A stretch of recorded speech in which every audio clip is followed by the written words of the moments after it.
Let's talk about the bad guys are winning. This is an Atlantic story, which is kind of surprising that they're writing this.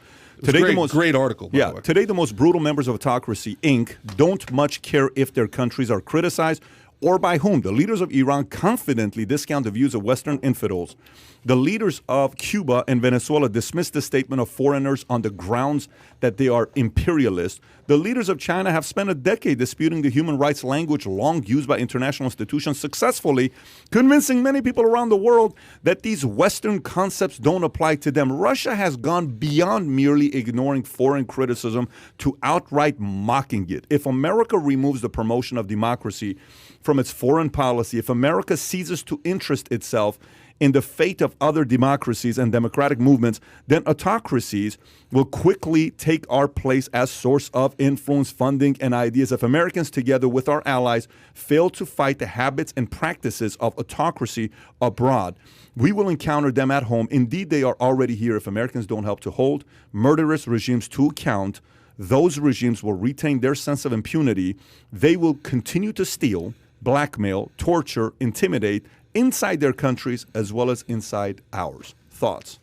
Yeah, look, the title says it all. The bad guys are winning. So by default, we have to remember here that in America, we're the frickin' good guys. We're the people that the world needs. And it's so easy, like the Trump interview, it's like, oh, you think we're so good? You don't think we've done something? Yeah, okay, I got that part. Right, not everything we do is the best thing ever. But without America as the number one power in the world, who takes over? China? That's who we're going to leave the power of the world in? And look who they're mentioning in this article. Look at the names. Iran, Cuba, North Korea, Venezuela, China. Those are the bad guys. Those are the autocrats. Something that we need to understand. We're obviously a capitalist channel and entrepreneurship. But above that is democracy. There's only one way to do it, though. There's only one way to do it. Let me explain to you what I mean by this. So last week we had a meeting in Dallas. I'm back to Dallas again tomorrow morning, and then I'm back again. So I've been December and January, February for me is such a busy season. It's crazy. And by the way, we just closed on a new building yesterday, which is exciting for Valuetainment. But let me tell you what happened when I was in Dallas. I'm in Dallas last week. We have a meeting. It's a day and a half. We start early. We go late. It was the most emotionally intense meeting we've ever held. There's not a single person that wasn't upset in the room, and there wasn't a single person that didn't cry in the room. Very emotional with the vision, what we want to do next with our company, okay? Let me tell you what happened. Yesterday, Jose and Marlene Gaitan, their organization, their agency that they do around 30, 40 million a year. Their organization yesterday had an explosive day on a Monday. You don't have explosive days on Mondays, okay? The language they're speaking is insane. People who disagreed with each other are now on the same page. People who didn't want to be in the same room together are now, let's go kill the enemy, right? The problem with America on this bullshit article that they write by frickin' Atlantic, there's 95 other articles by Atlantic that does the complete opposite bullshit of this. You write one article talking about we're so great. You write 94 other articles about how America is this. It's on you, the media. So for me, rather than saying something like this, why don't we unite on the common enemy that we have? Who is the common enemy?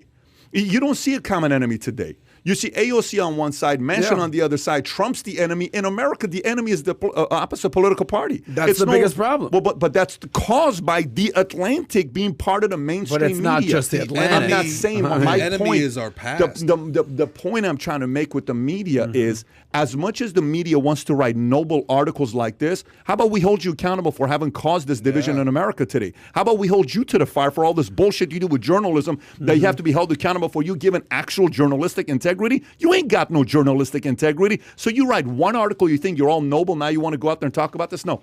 I think the problem in America is here today. Look at this. China threatens U.S. over expected diplomatic boycott. China will take firm countermeasures. Let me read this article to you and see where I'm going with this part here. So the Daily Wire, the Biden administration is expected to announce this week that no U.S. government official will attend the 2022 Beijing Olympics, implementing a diplomatic boycott of the games. CNN reported the move would allow the U.S. to send a message to the world stage to China without preventing U.S. athletes from competing. Foreign ministry spokesperson mocked the U.S. over the expected move, claiming that they were never invited anyway, but then later making it a threat without being invited, American politicians keep hyping the so-called diplomatic boycott of the Beijing Winter Olympics, which is purely wishful thinking and grandstanding. He said, if the U.S. side is bent on going its own way, China will countermeasures. Take firm countermeasures. Senator Ted Cruz told CBS News last month that he supported the diplomatic boycott of the 2022 Winter Olympics in Beijing, and U.S. athletes needed to go over to kick their commies' ass, right? So, okay, we need stuff like that. We need a true enemy today to unite the hell out of America. But everybody needs to be on the same page. So for me, you write an article like that, great. People like us talk about it on their podcast. People share it with other people. But at the end of the day, one article, one piece, no. America's pretty united right now because people are pinning people against each other. The whole Cuomo scandal that took place, okay? With whatever happened with his brother that's going back and forth, and then it happens to him, and then they found that he was getting guys on the inside to work with him. Then he suppressed the information against his brother. But here's the kicker, though, on what happened. The kicker is all of that stuff that happened, he came out and said, I'm sorry. Zucker knew, and he was helping out as well. What are we talking about here? And then he's going to CNN saying, you better pay me my $18 million or whatever the number that's left. So look at the debacle of this, CNN that was a god agency, a media company a year ago, 2 years ago. Now everybody's like, wait, what? Now Don Lemon, I don't know if you saw Don Lemon, what came out this morning about Don Lemon. Did you guys hear about Don Lemon? No. How Don Lemon was doing the same thing to what Chris did to Andrew, Don was doing to Jussie Smollett. Okay, so this whole thing can break down very quickly. And there's more. And there's more. But the point I'm trying to make is the first way we become united is when media is held to fire. If you went to school to Columbia University to become this wonderful journalist that you are, and you're superior to us because you got this Yale thing going on or this whatever thing going on, Brown thing going on, and we went to Glendale Community College or whatever university and college we went to, I'm sorry. Now it's on you. Rather than bullying all of America and dividing them, how about you get held accountable a little bit, and then let's see how you guys respond to that. But aren't they being held accountable? Their ratings are going down and down and down. America's waking up. They're listening to them more and more. CNN is used as a derogatory term now online. It's like, oh, you must watch CNN if you think that. So I think in a certain way, the market is talking. The information market is speaking. And I mean, you made a lot of great points about, but I will disagree, man. I think the Atlantic having that article is a step in the right direction. I agree. The people that read the Atlantic have never felt that before. There is a however, though. There's a big however, though. If you do it one time, just like, let me give you an example of what I mean by this. You know how sometimes CNN will do an article to kind of get the Republicans to be like, oh, I agree. So then they bring membership in, or like some of these guys like Bill Maher did it one time, and Republicans are like, I agree with Bill Maher. Finally. But Bill Maher's continued for a year and a half. Yeah. So if Atlantic goes and stays in the middle and actually reports, good for you. You'll make money. You deserve to make money. But if they do this one hit piece to get attention there, even if, Pat, it's a step in the right direction, because we both know, and it's on both sides, that you could say something, but if they don't hear it from their side, they don't believe it. It's not what you say; it's who says it. Yes. Is what you're talking about. So we are not living in a simultaneous reality. We're living in two different realities based on ideology. And then even if for 1 second there's a crossover, that's a step in the right direction. Yes. For 1 second that they say, hey, look, there's an autonomous regime that has the quote unquote global cabal that everybody keeps making fun of. No, it exists and it's real, and these guys want to take over. That's a step in the right direction. That's a step for people. I don't disagree, by the way. Yeah. I'm totally with you. However, the only thing I would say is let's see how they follow up the next month, the next 3 months, 6 months, 12 months. Yep. If they go in that direction, then good. Think about it from this angle. Okay, think about it from this angle. Think about what happened with Forbes. I've been a diehard Forbes guy for 20 years. Go read a Forbes article today. It's like, wait a minute. You know it's Chinese owned. 95%. They sold it. I know, 95%. Yeah. So you think you're reading about the great ideas of capitalism. I don't touch Forbes. I don't touch 90% of these business magazines because it's ran by journalists who hate capitalism. So if these guys go back to a certain set of values, like let's just say Atlantic says, hey, folks, let's have a meeting. Okay, let's just say this is caused by a meeting that was held. You guys had a meeting yesterday, right, on Monday. Let's say there's a meeting and they say, somebody comes on and says, guys, let's unify. What's the greatest country in the world? Well, I don't know. We can speculate that. Denmark, you got this, and you got Sweden, all this bullshit. No. Listen, let's not get it twisted. America's the greatest country in the world. I love that video you did in your car, by the way. Which one? About if America was a restaurant.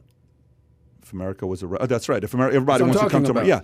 Yeah. So what I'm saying to you is, if that kind of a meeting took place with somebody at Atlantic, we need more of those. Well, there's two things that happened also in the last half hour, and actually really just happened at this table that I really hope the audience understands. You're talking about narrative, all right? And you're talking about common enemy and the power of a common enemy and the power of a narrative. The narrative forever has been in our media that the common enemy in America is America, and it's our past. Or it's and the other side. No, it's our past. No justice on stolen land. How many times have you heard there can be no justice on stolen land? As if every land, every nation ever created wasn't created through some sort of warfare. As if even the Native Americans themselves didn't trade borders based on intertribal warfare. This was always Lenape land. They never fought against the Cherokee. Are you nuts? Right. Conflict over resources was the entire source of evolution. Genghis Khan, Mongolia. What are we talking about here? Dude, that guy ran all over the freaking world. Every single nation has been founded through conflict and acquisition. So we're not the only country. So is this what you're saying. idea that every American, the 1612 project, whatever it is. Yeah, the idea that everything that's ever happened in this country is by its very founding good point. illegitimate. It's nonsense Yeah. on its base point. Yeah. And unless we have somebody from that side point that out, that narrative is going to be pervasive. And I guarantee to you that narrative is not coming from America. But you know what it's like. But bring it down to the average person, right? Bring it down to the average person. So let's just say he and I are brothers, hypothetically. We're brothers, and we're 2 years apart, okay? We grew up, we're best friends. Of course, we fought, we've done all that other stuff. But if I cling on what he did at 16 years old when he took my video game away, and I keep reminding them at 42 years old, well, listen, man, you screwed up as well. Let's chill out. Everybody here makes mistakes.